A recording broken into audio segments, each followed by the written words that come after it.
ನೀವು ಈಗಾಗಲೇ ನಾ ಭಾಳಷ್ಟು ವಿಡಿಯೋದಾಗ ಹೇಳೀನಿ.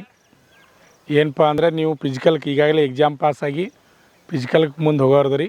ಫಿಸಿಕಲ್ಗೆ ಹೋಗೋ ಮುಂದೆ ಇಂಪಾರ್ಟೆಂಟ್ ಡಾಕ್ಯುಮೆಂಟ್ ಏನನ್ನೋದು ನಿಮ್ಗೆ ಗೊತ್ತಿರಲಿ. ಫಸ್ಟ್ನೇದು ಮಾರ್ಕ್ಸ್ ಕಾರ್ಡ್ ರೀ. ಮಾರ್ಕ್ಸ್ ಕಾರ್ಡ್ SSLC, ಅದ್ರ ಜೊತೆ ನೀವು PUC ಹಾಕಿರಿ ಅಂದರೆ PUC ಒರಿಜಿನಲ್ ಮಾರ್ಕ್ಸ್ ಕಾರ್ಡ್, ಅದ್ರ ಜೊತೆ 2 ಸೆಟ್ ಜೆರಾಕ್ಸ್ ಅಟೆಸ್ಟೆಡ್, ಎಲ್ಲ ಡಾಕ್ಯುಮೆಂಟ್ಗಳು 2 ಸೆಟ್ ಅಟೆಸ್ಟೆಡ್ ಇರಬೇಕು. ಮಾರ್ಕ್ಸ್ ಕಾರ್ಡ್ ಆದಮೇಲೆ ನೆಕ್ಸ್ಟ್ LC. ಕೆಲವೊಂದು ಕಡೆ LC ಅಂತೀವಿ. LC ಅಂದರೆ ಲಿವಿಂಗ್ ಸರ್ಟಿಫಿಕೇಟ, ಕೆಲವೊಂದು ಕಡೆ TC ಅಂತಾರೆ. ಅದಕ್ಕೆ TC ಅಂದರೆ ಟ್ರಾನ್ಸ್ಪೋರ್ಟ್ ಸರ್ಟಿಫಿಕೇಟ. ಎರಡೂ ಒಂದರೆ. ಮಾನ್ಯ ಹುಡುಗಿ ಕೇಳತ್ತಿದ್ದ LC ಅಂದರೆ ಬೇರೆ, TC ಅಂದರೆ ಬೇರೆ ಅಂತ ಅನ್ನತ್ತಿದ್ದ. ಅವು ಎರಡೂ ಒಂದೇ ಗೊತ್ತಿರಲಿ ಎಲ್ಲರಿಗೂ ನಿಮ್ಗೆ. ಅದಕ್ಕೆ ಕನ್ನಡದಾಗ ನಾವು ಏನಂತೀವಿ ಅಂದ್ರೆ ವರ್ಗಾವಣೆ ಪತ್ರ ಅಂತೀವಿ.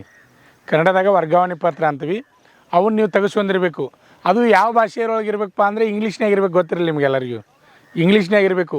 ಫಸ್ಟ್ ನಿಮ್ಮದು LC ಏನು ಮಾಡಿರ್ತಾರೆ ಅಂದ್ರೆ, ನೀವು ಮುಂದೆ ಸಾಲಿ ಕಲಿಯಕ್ಕೆ ಹೋಗಿರ್ತೀರಿ, PUC ಫಸ್ಟ್ ಇಯರ್ ಹಚ್ತಿರಲ್ಲ, ಅಲ್ಲಿ ತೊಗೊಂಡಿರ್ತಾರೆ ರೀ. ಫಸ್ಟ್ನೇದು ನೀವು ತೊಗೋಬೇಕಾಗಿದ್ದು 2ನೇ LC ರೀ. ಈಗ ನೀವು 2ನೇ LC ತೊಗೋಬೇಕಾದ್ರೆ ಏನು ಮಾಡ್ಬೇಕಪ್ಪ ಅಂದ್ರೆ, 20 ರೂಪಾಯಿ ಬಾಂಡ್ ಮೇಲೆ ಫಸ್ಟ್ ಪಾರ್ಟಿ ನಿಮ್ಮ ಹೆಸರು, ಸೆಕೆಂಡ್ ಪಾರ್ಟಿ ಯಾರಪ್ಪ ಅಂದ್ರೆ HM ಹಾಕ್ಕೊಂಡು ನಿಮ್ಮ ಶಾಲೆ ಹೆಸ್ರನ್ನ ಹಾಕಿ 20 ರೂಪಾಯಿ ಬಾಂಡ್ನಾಗ ಅವ್ರಿಗೆ ಅಪ್ಡೇಟ್ ಮಾಡಿ ಕೊಡ್ಬೇಕು. ನೀವು ಏನಂತ ಅಪ್ಡೇಟ್ ಮಾಡಿ ಕೊಡ್ಬೇಕಪ್ಪ ಅಂದ್ರೆ, ನಾನು ಇಂಡಿಯನ್ ಆರ್ಮಿ ಹೋಗಲು ಇಚ್ಛಿಸುತ್ತೇನೆ, ಅಗ್ನಿವೀರ ಆರ್ಮಿ. ಅದ್ರ ಸಲುವಾಗಿ ನನಗೆ ಸೆಕೆಂಡ್ LCಯನ್ನು ಇಂಗ್ಲೀಷ್ನಾಗ ಕೊಡ್ರಿ ಅಂತ ತಿಳಿಸಿದ್ದು. ನೀವು 20 ರೂಪಾಯಿ ಬಾಂಡ್ನಾಗ ಅಪ್ಡೇಟ್ ಮಾಡಿ ಕೊಟ್ಟಿರಪ್ಪ ಅಂದ್ರೆ ಅವ್ರು ನಿಮ್ಗೆ ಹೆಡ್ ಮಾಸ್ಟರ್ ಕೊಡ್ತಾರೆ. ಗೊತ್ತಿರಲಿ ನಿಮ್ಗೆಲ್ಲರಿಗೂ. ಮಾರ್ಕ್ಸ್ ಕಾರ್ಡ್ ಆಯಿತು, LC ಆಯಿತು. ನೆಕ್ಸ್ಟ್ ಏನಪ್ಪ ಅಂದ್ರೆ ಫೋಟೋ ಎಷ್ಟು ಇರಬೇಕಪ್ಪ ಅಂದ್ರೆ, ಟೋಟಲ್ 20 ಫೋಟೋ ಇರ್ಬೇಕು ರೀ. 20 ಫೋಟೋ ಯಾವ ರೀತಿ ಇರಬೇಕಪ್ಪ ಅಂದ್ರೆ, ನಿಮ್ಮ 2 ಕಿವಿ ಕಾಣಿಸ್ಬೇಕು ರೀ. ಫೋಟೋದಾಗ 2 ಕಿವಿ ಕಾಣಿಸ್ಬೇಕು. ಸ್ಟೈಲ್ ಹಿಂಗೆ ತೆಗಿಸ್ನಿ ಮಾಡೋಂಗಿಲ್ಲ. ಗೊತ್ತಾಗತ್ರಿ. ಆಮೇಲೆ ಚಸ್ಮಾ ಹಾಕೊಂಡು ತೆಗಿಸ್ನಿ ಮಾಡೋಂಗಿಲ್ಲ. ಆಮೇಲೆ ಬೇರೆ ಬೇರೆ ಡ್ರೆಸ್ ಹಾಕ್ಕೊಂಡು ಸಿಂಪಲ್ ನಾರ್ಮಲ್ ಆಗಿರ್ಬೇಕು. ನಾರ್ಮಲ್ ಆಗಿರ್ಬೇಕು. ಭಾಳಷ್ಟು ಜನ ಏನು ಮಾಡ್ತಾರಪ್ಪ ಅಂದ್ರೆ, ಕಂಪ್ಯೂಟರ್ದಾಗ ನೀವು ಫೋಟೋ ಹೊಡ್ಸಕ್ಕೆ ಹೋದಾಗ ನಿಮ್ಮ ಮೂತಿ ಮೇಲೆ ಏನಾರ ಗಾಯಗಳು ಕಲೆಗಳು ಏನಾರ ಇದ್ರೆ ಅವ್ರನ್ನ ಏನು ಮಾಡ್ತಾರೆ ರೀ, ತೆಗಿತಾರೆ. ಅವ್ರು ಡಿಲೀಟ್ ಮಾಡ್ತಾರೆ, ಅದನ್ನು ವಾಶ್ ಮಾಡ್ತಾರೆ. ಆ ರೀತಿ ಮಾಡಬಾರ್ದು. ನೀವು ಆರ್ಮಿಗೆ ಹೋಗುವಂಥ ಫೋಟೋ ಹೆಂಗಿರ್ಬೇಕಂದ್ರೆ, ನ್ಯಾಚುರಲ್ ಆಗಿ ನೀವು ಹೆಂಗಿರ್ತೀರಿ ಹಂಗೆ ಇರ್ಬೇಕು. ಸ್ವಲ್ಪ ವೈಟ್ನೆಸ್ ಕೊಟ್ಟು ಅಟ್ಯಾಕ್ ಕೊಡ್ರಿ ಅನ್ನೋದು. ಭಾಳ ನಿಮ್ಮನ್ನು ಸ್ಮಾರ್ಟ್ ಮಾಡೋದೇನು ಬೇಕಾಗಿಲ್ಲ ಅಲ್ಲಿ. ಗೊತ್ತಾಗತ್ತಿಲ್ಲ ರೀ. ನೀವು ಫೋಟೋ ಹೊಡ್ಸೋರಿಗೆ ಹೇಳಬೇಕು ಏನಪ್ಪ ಅಂದ್ರೆ, ನಮ್ಗೆ 2 ಕಿವಿ ಕಾಣಿಸ್ಬೇಕು, ಕರೆಕ್ಟ್ ನೀಟಾಗಿ ಬರಬೇಕು. ಆ ರೀತಿ ಫೋಟೋ. ಮಾರ್ಕ್ಸ್ ಕಾರ್ಡ್ ಆಯಿತು, ಫೋಟೋ ಆಯಿತು, ಲಿವಿಂಗ್ ಸರ್ಟಿಫಿಕೇಟ್ ಆಯಿತು. ನೆಕ್ಸ್ಟ್ ಬರುವ ಏನಪ್ಪ ಅಂದ್ರೆ, ಕಾಸ್ಟ್ ಸರ್ಟಿಫಿಕೇಟ್ ಇಂಗ್ಲೀಷ್ನಾಗ ಇರಬೇಕು.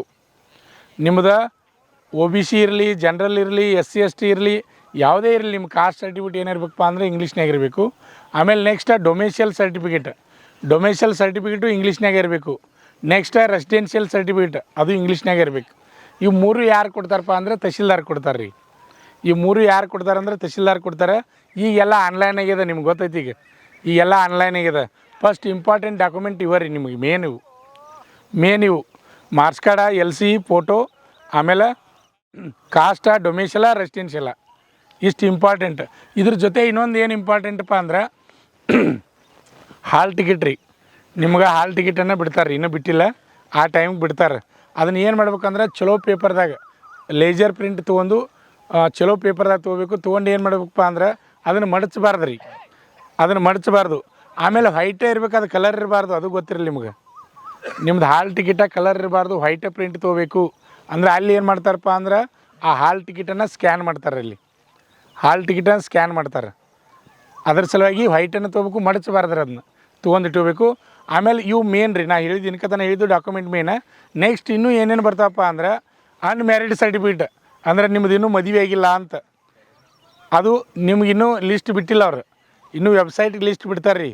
ನೀವು ಅಲ್ಲಿ ರ್ಯಾಲಿಗೆ ಹೋಗಿದ್ದ ಪೂರ್ವದಾಗ ವೆಬ್ಸೈಟಿಗೆ ಲಿಸ್ಟ್ ಬಿಡ್ತಾರೆ. ಲಿಸ್ಟ್ ಬಿಟ್ಟಾಗ ನೀವು ಏನು ಮಾಡ್ಬೇಕಂದ್ರೆ, ಆ ಲಿಸ್ಟ್ ಪ್ರಕಾರ ಡಾಕ್ಯುಮೆಂಟನ್ನು ತಯಾರು ಮಾಡ್ಕೋಬೇಕು. ಅದನ್ನ ತಯಾರು ಮಾಡ್ಕೋಬೇಕಪ್ಪ ಅಂದ್ರೆ, ಈಗ ನಾ ಹೇಳಿದ್ದು ಇಂಪಾರ್ಟೆಂಟ್. ಇವಂತೂ ಫಿಕ್ಸ್ ರೀ. ಉಳಿದು ಹೆಚ್ಚು ನಿಮ್ಮ ಡಾಕ್ಯುಮೆಂಟ್ ಇರಲಿಲ್ಲ ಅಂದರೆ ಅವಕಾಶ ಕೊಡ್ತಾರೆ. ಈಗ ನಾ ಹೇಳಿಲ್ಲ, ಆ ಅವಕಾಶ ಕೊಡೋದಿಲ್ಲ. ನೆಕ್ಸ್ಟ್ ಬರ್ತಕ್ಕಂಥದ್ದು ಪೊಲೀಸ್ ಸ್ಟೇಷನ್ ವೆರಿಫಿಕೇಷನು, ಆಮೇಲೆ ಅನ್ಮ್ಯಾರಿಡು, ಆಮೇಲೆ ಸ್ಕೂಲ್ ಕ್ಯಾರೆಕ್ಟ್ರ, ಆಮೇಲೆ ಪಂಚಾಯತಿ ಕ್ಯಾರೆಕ್ಟ್ರ, ಆಮೇಲೆ ಫೋಟೋ ಒಂದು ಬರ್ತೈತೆ ರೀ. ಹಿಂದಾಡಿ ನೀವು ಸಿಲೆಕ್ಷನ್ ಆದಮೇಲೆ ಬರ್ತದೆ ಫ್ಯಾಮ್ಲಿ ಫೋಟೋ. ಗೊತ್ತಾಗತ್ತೆ ರೀ ಎಲ್ಲರಿಗೂ. ಇಷ್ಟು ಡಾಕ್ಯುಮೆಂಟ್ ಇಂಪಾರ್ಟೆಂಟ್ ಅದಾವೆ. ಇದ್ರ ಜೊತೆ ಇನ್ನೊಂದು ಏನು ಮಾಡ್ಯಾರಪ್ಪ ಅಂದ್ರೆ, ಈಗ ಅಗ್ನಿವೀರ ಆರ್ಮಿ ಮಾಡಿದಾಗಿಂದ ನಿಮ್ಮ ಕಡೆಯಿಂದ ಅಪ್ಡೇಟ್ ತೊಗೋತಾರೆ ಅವರು. ಅಪ್ಡೇಟ್ ಅಂದರೆ ಅಲ್ಲಿ 20 ರೂಪಾಯಿ ಬಾಂಡ್ ಮೇಲೆ ನೀವು ಏನು ಮಾಡ್ಬೇಕಪ್ಪ ಅಂದ್ರೆ, ಅಲ್ಲಿ ಫಾರ್ಮೇಟ್ ಬಿಟ್ಟಿರ್ತಾರೆ ಅವರು. ವೆಬ್ಸೈಟ್ ಇನ್ನೂ ಬಿಟ್ಟಿಲ್ಲ. ಈಗ ಹೋದ ಸಲದ ಮತ್ತು ಬದಲಾವಣೆ ಮಾಡ್ಬೋದು. ಅಡ್ವಾನ್ಸ್ ಏನು ನೀವು ಅಪ್ಡೇಟ್ ಮಾಡಿ ಇಟ್ಕೋದು ಅವಶ್ಯಕತೆ ಇಲ್ಲ. ಅವಾಗ ಮುಂಚಿತವಾಗಿ ಒಂದು ವಾರ ಅಥವಾ 10 ದಿನ 12 ದಿನ ಅಡ್ವಾನ್ಸ್ ಆಗಿ ನಿಮ್ಮ ಹಾಲ್ ಟಿಕೆಟ್ ಜೊತೆ ಅಲ್ಲಿ ಯಾವ ರೀತಿ ನೀವು ಫಾರ್ಮೇಟ್ ರೆಡಿ ಮಾಡ್ಕೋಬೇಕು ಅನ್ನೋದನ್ನು ವೆಬ್ಸೈಟ್ನಾಗ ಬಿಡ್ತಾರೆ. ಅದ್ರ ಪ್ರಕಾರ ನಾವು ಅಪ್ಡೇಟ್ ಮಾಡ್ಕೊಂಡು ತೊಗೊಂಡು ಹೋಗ್ಬೇಕು. ಗೊತ್ತಾಗತ್ರಿ ಎಲ್ಲರಿಗೂ? ಇಷ್ಟು ಡಾಕ್ಯುಮೆಂಟ್ ಇಂಪಾರ್ಟೆಂಟ್ ಅದಾವೆ. ಮತ್ತು ನಿಮ್ಗೆ ಏನಾರು ತಿಳಿಲಿಲ್ಲ ಅಂದ್ರೆ ನೀವು ಪರ್ಸ್ನಲ್ ಬಂದು ಕೇಳ್ಬೋದು. ನಿಮ್ಗೇನು ಡಾಕ್ಯುಮೆಂಟ್ ಬಗ್ಗೆ ಗೊತ್ತಾಗಲಿಲ್ಲ ಅಂದ್ರೆ ಆಮೇಲೆ ಬಂದು ಕೇಳಿರಿ. ಆಮೇಲೆ ಹೋಗುವಾಗ ಎಲ್ಲ ಜೆರಾಕ್ಸ್ ಎರಡೆರಡು ಪ್ರತಿ ಇರಬೇಕು. ಅವು ಅಟೆಸ್ಟೆಡ್ ಮಾಡಿರ್ಬೇಕು. ಅಟೆಸ್ಟೆಡ್ ಅಂದ್ರೆ ಗೊತ್ತಾಗತಿ?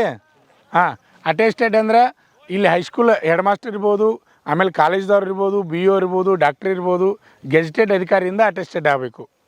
ಅಟೆಸ್ಟೆಡ್ ಅದು ಹೆಂಗಿರ್ಬೇಕಪ್ಪ ಅಂದ್ರೆ ಸಾಧ್ಯದಷ್ಟು ಇಂಗ್ಲೀಷ್ನಾಗ ಸೀಲ್ ಇರ್ಬೇಕು ಅವ್ರದ್ದು. ಅದು ಗೊತ್ತಿರಲಿ ನಿಮಗೆ. ಸಾಧ್ಯದಷ್ಟು ಇಂಗ್ಲೀಷ್ನಾಗ ಸೀಲ್ ಇರಬೇಕು. ಕನ್ನಡದಾಗಿಂತ ಇಂಗ್ಲೀಷ್ನಾಗ ಸೀಲ್ ಇರಬೇಕು.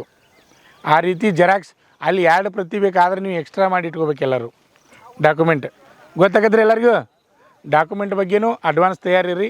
ಮೇನ್ ಅಂದ್ರೆ ಮಾರ್ಕ್ಸ್ ಕಾರ್ಡ, LC, ಆಮೇಲೆ ಹಾಲ್ ಟಿಕೆಟ್ ಇರ್ತದೆ, ಆಮೇಲೆ ಫೋಟೋ ಇರ್ತದೆ, ಡೊಮೇಶಿಯಲ, ರೆಸಿಡೆನ್ಷಿಯಲ, ಕಾಸ್ಟ್, ಇವು ಇಂಪಾರ್ಟೆಂಟ್ ಫಸ್ಟು. ಇಂತೆಲ್ಲ ಇಟ್ಟುವರಿ. ಉಳಿದ ಡಾಕ್ಯುಮೆಂಟ್ ಮತ್ತೆ ಏನು ಹೇಳ್ತಾರೆ ಅದನ್ನು ನೋಡ್ಕೊಂಡು ತಯಾರು ಮಾಡಕ್ಕೆ ಬರ್ತದೆ.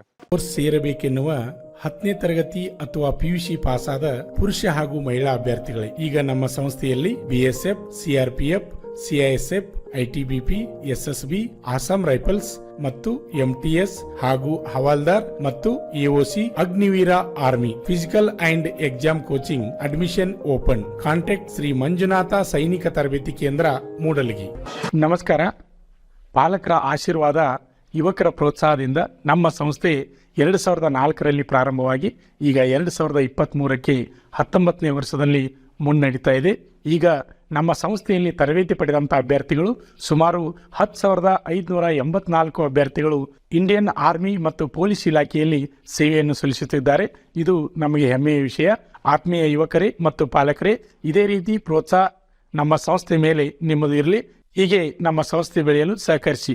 ನಮಸ್ಕಾರ. ಪಾಲಕರ ಆಶೀರ್ವಾದ, ಯುವಕರೇ ಪ್ರೋತ್ಸಾಹದಿಂದ ಸರ್ಕಾರದಿಂದ ಮಾನ್ಯತೆ ಪಡೆದು ಕರ್ನಾಟಕದಲ್ಲಿ ಯಶಸ್ವಿಯಾಗಿ 18ನೇ ವರ್ಷದಲ್ಲಿ ಮುನ್ನಡೆಯುತ್ತಿರುವ ಸಂಸ್ಥೆಯಿಂದ ಇಂಡಿಯನ್ ಆರ್ಮಿಯಲ್ಲಿ Agniveer tradesman, Agniveer general duty, Agniveer clerk, Agniveer store keeper ಮತ್ತು ಟೆಕ್ನಿಕಲ್ ಹುದ್ದೆಗಳಿಗೆ 8ನೇ ತರಗತಿ, 10ನೇ ತರಗತಿ ಮತ್ತು PUC ಪಾಸಾದ ಅಭ್ಯರ್ಥಿಗಳಿಗೆ ಅಗ್ನಿವೀರ ಇಂಡಿಯನ್ ಆರ್ಮಿ ರ್ಯಾಲಿಯಲ್ಲಿ ಸೇರಬಯಸುವ ಅಗ್ನಿವೀರರಿಗೆ ಪೂರ್ವಭಾವಿಯಾಗಿ ದೈಹಿಕ ಹಾಗೂ ಲಿಖಿತ ಪರೀಕ್ಷೆಯ ಪೂರ್ವಭಾವಿ ತರಬೇತಿ ಕೊಡಲಾಗುವುದು.